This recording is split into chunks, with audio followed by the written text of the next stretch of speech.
2021년 8월 3일 일본의 인기 걸그룹 AKB48의 오사카 거점 자매 걸그룹 NMB48의 48그룹 역사상 두 번째로 순수 한국인 멤버가 정식 연구생, 일종의 공개 연습생으로 합류했습니다.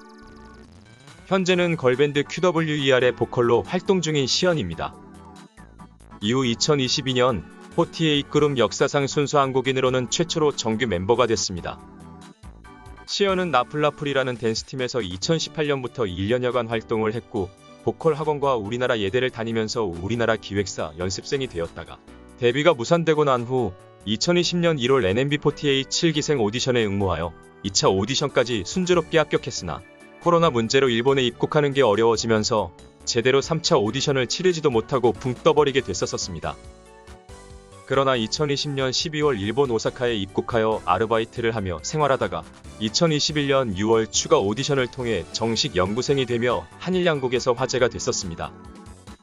2018년 한국 기획사 연습생들과 일본의 48그룹이 함께한 오디션 방송 프로듀스 48을 통해 아이즈원이 데뷔하고 이후 프로듀스 48 참가자 가운데 타카하시 주리와 타케우치 미유가 한국 기획사로 이적하여 데뷔하면서 48그룹은 졸지에 K-팝에 도전하는 멤버들이 늘어나는 상황이 됐었고 일본 내 48그룹 현지 팬들도 악수회나 총선거 등의 이벤트가 중심인 48그룹의 상황, 그리고 아이즈원을 통해 K-팝 프로듀싱을 받은 48그룹 멤버들이 보여준 실력적인 성장과 꽃을 테마로 한 세계관을 바탕으로 선보이는 완성도 높은 그룹 프로듀싱, 그리고 아시아를 넘어 북미에서도 K-콘에 출연하며 글로벌한 활동까지 하는 걸 지켜보며 K-팝 도전을 위해 떠나는 48그룹 출신 멤버들의 마음을 이해한다면서도 자신이 응원하는 그룹에서 떠나간다는 것에 대해 복잡한 감정을 SNS 등을 통해 토로하고 있었습니다.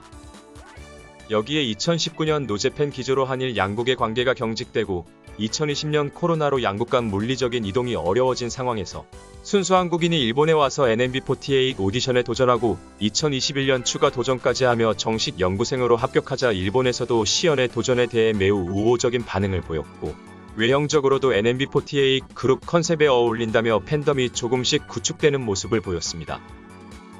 2021년 진행된 제4회 AKB48 그룹 가창력 넘버원 결정전에서는 예선 5위를 기록하는 등 좋은 모습을 보여줘 화제가 되기도 했고 친화력이 좋아 빠르게 그룹 활동에 적응하였으나 2023년 8월 8일 졸업 공연을 끝으로 NMB48 활동을 종료했고 이후 2023년 10월 18일 우리나라 걸밴드 QWER의 보컬로 활동하며 인기를 얻고 있습니다.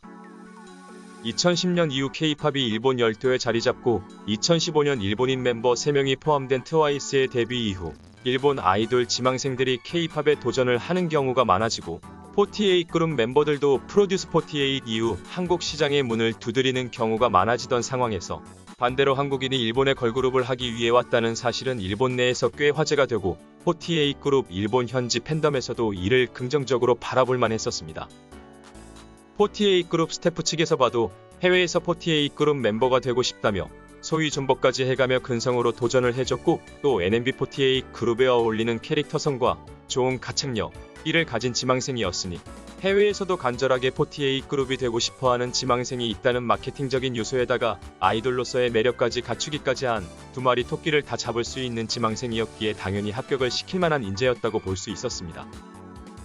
시연은 비록 큰 인기를 누린 멤버로 남진 못했었지만 그룹 스태프와 팬덤의 지지를 어느 정도 받으며 안정적인 활동을 했던 편이었고 이때의 활동 경력 덕분에 QWER의 멤버가 되었으니 그녀의 일본 걸그룹 도전은 큰 결실을 맺는 결과도 나왔습니다. 한편 자비 10억으로 2020년 K-팝 대항마 보이그룹 비퍼스트를 결성시켜 프로듀싱 중인 일본의 인기 혼성 댄스 그룹 트리플A의 멤버이자 래퍼로 활동 중인 스카이하이가 작년부터 올해 1월까지 한일 혼혈 래퍼 찬미나를 프로듀서로 영입해 진행한 일본의 걸그룹 오디션 노노걸스에는 순수 한국인 참가자 지수가 있었습니다. 스카이하이는 2020년 K-팝 대항마를 만들겠다며 비퍼스트를 데뷔시킬 때부터 세계 진출에 야심을 내비쳤으나 국수주의적인 마케팅을 내세워 일본 내수 시장에서 큰 성공을 거둔 것과는 별개로 해외 팬덤을 구축하는 데 어려움을 겪고 있는 상황이었고 이를 타개하기 위해 우리나라 인기 보이그룹 에이티즈와의 콜라보 싱글을 내고 에이티즈의 LA 스타디움 공연에 스페셜 게스트로 무대를 세우는 등 결국 돌고 돌아 K-팝과의 연계를 통해 해외 인지도를 쌓는 방향을 내세우기 시작한 상태였습니다. 그러던 와중 근본 진행된 걸그룹 오디션은 과거 걸그룹의 멤버로 데뷔를 하고 싶었지만 여러 이유로 걸그룹에 어울리지 않는다는 평가를 받으며 걸그룹 데뷔를 하지 못했던 찬미나가 오디션이나 여러 분야에서 애노라는 단어를 들어온 여성들 가운데에서 원석을 찾아내겠다는 취지로 진행이 된 오디션이었고, 그래서 참가 자격은 오로지 여성 외에는 없었고, 흔히 아이돌 오디션에서 보이는 연령 제한이나 국적에 대한 제한이 아예 없었던 오디션이었습니다. 다양한 사연을 지닌 참가자들이 나오는 가운데 등장한 순수 한국인 지원자 지수는 스카이하이와 찬미나, 그리고 일본 시청자들에게 이목을 끌만했습니다. 이는 오디션 방송의 취지를 고려해도 성별 외엔 아무런 제약이 없는 오디션이었기에 참여가 가능했던 참가자라는 부분, 그리고 K-팝이 아닌 J-팝 그룹에 도전하는 한국인 지망생이라는 형태, 그리고 향후 데뷔 멤버가 되면 한국인 멤버가 포함된 다국적 걸그룹이라는 포지션으로 한국 시장에서도 조금이나마 관심을 받을 수 있는 그룹이 된다는 점, K-팝 팬덤에게도 한국인 멤버를 앞세워 일정 부분 어필 가능하다는 점에서 스태프나 일본 시청자나 긍정적으로 그녀의 도전을 응원하게 되는 흐름이 됐습니다. 또 지수의 일본어 실력이 오디션 경연을 거치는 과정에서 크게 부족하진 않았지만 어쨌든 모국어가 아니라는 점에서 한국어가 능숙한 찬미나의 서포트도 받으며 오디션을 치를 수 있었다는 현실적인 부분도 결과적으로는 오디션에 도전한 당사자에게나 오디션을 진행하는 스태프 측 모두에게 도움이 되는 측면이 있었습니다. 90년대 후반부터 2000년대 초중반까지 일본은 세계 2위의 음악 시장이자 아시아에서 가장 선진적인 엔터 시스템과 규모를 갖춘 국가로 평가받으며 우리나라에서도 도전을 해야 하는 국가였고, 이를 위해 현지화 전략을 통해 한국에서 혹독한 트레이닝을 받은 이들이 일본의 J-팝 프로듀싱을 받고 일본어로 노래를 하며 현지에서 인정을 받아 활동을 해야 하는 곳이었습니다. 그러나 2010년부터 시작된 열도의 K-팝 열풍 이후 얼핏 보면 연습생 시스템이나 육성 시스템이 탄탄해 보였지만 알고 보면 공개 연습생 제도를 바탕으로 체계적인 트레이닝 없이 일단 무대 위에 세워서 알아서 실력과 경험을 쌓게 하고 끼가 보이는 공개 연습생들을 골라 데뷔시키는 주먹 구구식 육성 시스템과 이에 따른 엉성한 무대에 대한 비판론이 대두되어 왔고, 이의 매력을 느끼지 못한 일본 현지 아이돌 지망생들, 그리고 48 그룹 멤버들까지 K-팝에 도전하는 흐름을 만들었었습니다.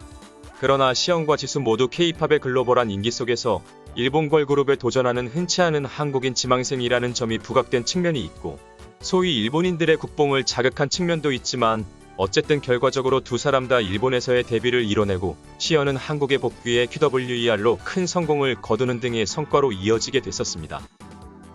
지수가 데뷔하게 되는 7인조 걸그룹 하나는 비퍼스트를 만든 스카이하이의 첫 걸그룹이라는 점과 프로듀스 101 재팬더 걸즈 오디션 최종 생방까지 진출하며 인지도를 쌓은 모모카 덕분에 일본 내수 시장에서는 벌써부터 빠르게 팬덤이 구축되는 중이고, 그녀가 어떤 성과를 내느냐에 따라 우리는 어쩌면 또 다른 J-팝 그룹에 도전하는 한국인을 만나볼 수 있게 될지도 모릅니다.